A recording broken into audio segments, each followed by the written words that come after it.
right? So I saw that everything is delayed. But as I always tell my friends, and I made this joke before and I will say it again, we always say, you've got the watch, but we've got the time. Alright. How do I go to my presentation?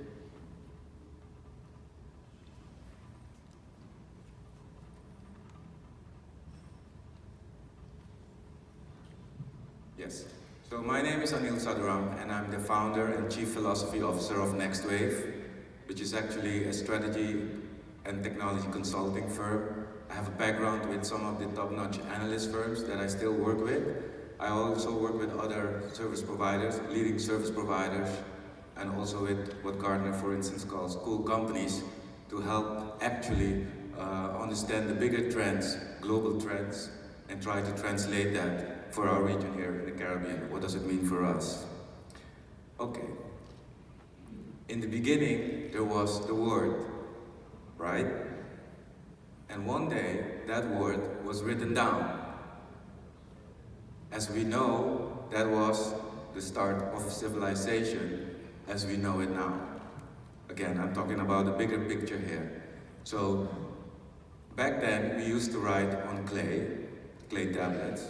If you look back, these clay tablets are actually archives, our first archives, or the first library, you could say. And they were also used for accounting purposes. Let's say they were the first ledger. And now, we've talked about it, we are all connected, we all have smartphones, we all know about this. We all write, as a matter of speech, into the clouds. So all our information is over there.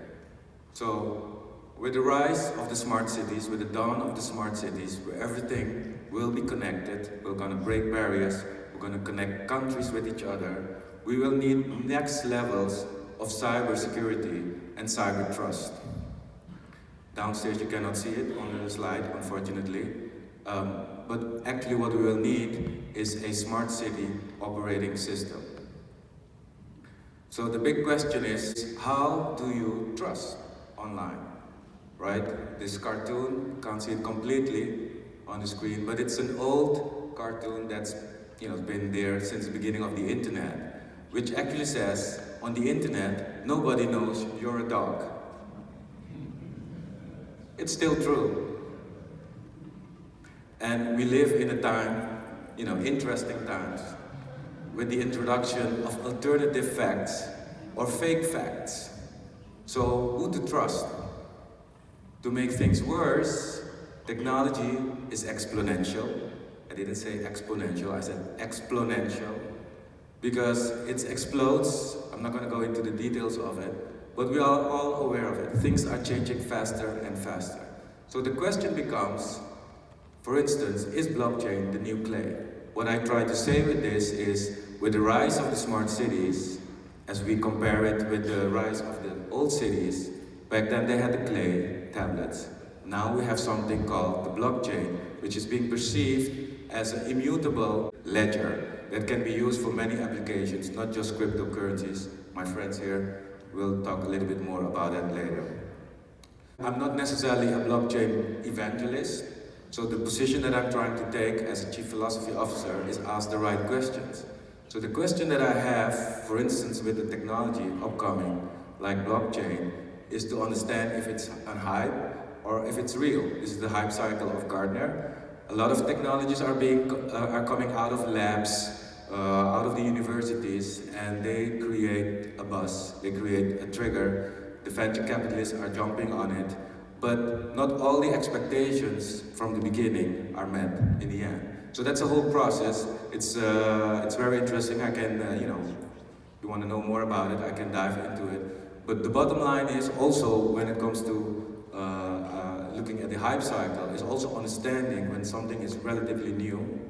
It also means that companies that are investing in it maybe not exist in 5 years from now. So also with your planning, when you want to do some investments, you have to take this into consideration. If we look at the blockchain adoption, so is the hype or real? We can also look at other ways, and that is to see what is really accelerating the adoption of it. What I've learned is that actually with the financial crisis in 2008, people were fed up that we were losing so much money and we were putting our hands, let's put it this way, in the hands of the bankers. So some people in the internet community, they picked up on what Satoshi Nakamoto already wrote, a paper about the blockchain and how it can be used for cryptocurrencies. The idea behind it is that you don't need a third party, you don't need a bank, etc. anymore to be able to do transactions with each other. So the decentralized control is a very appealing factor to embrace the blockchain.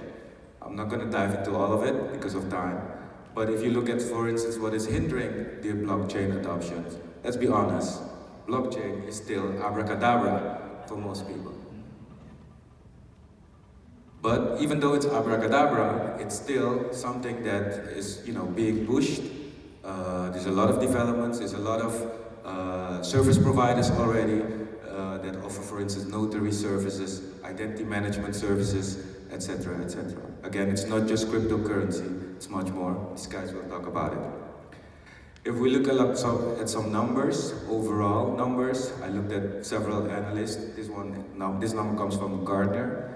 The numbers that you are seeing here are not necessarily associated with the blockchain technology only, but the impact that the blockchain will have on the industry as a whole.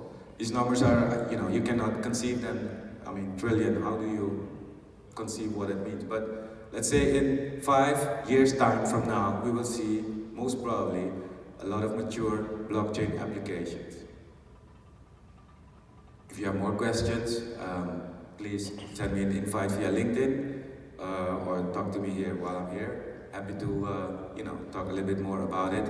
It was also mentioned, Jerome and I, we created a white video instead of a white paper. It's on the Canto side, so you can always, because it's on demand, you can also watch it in your own time.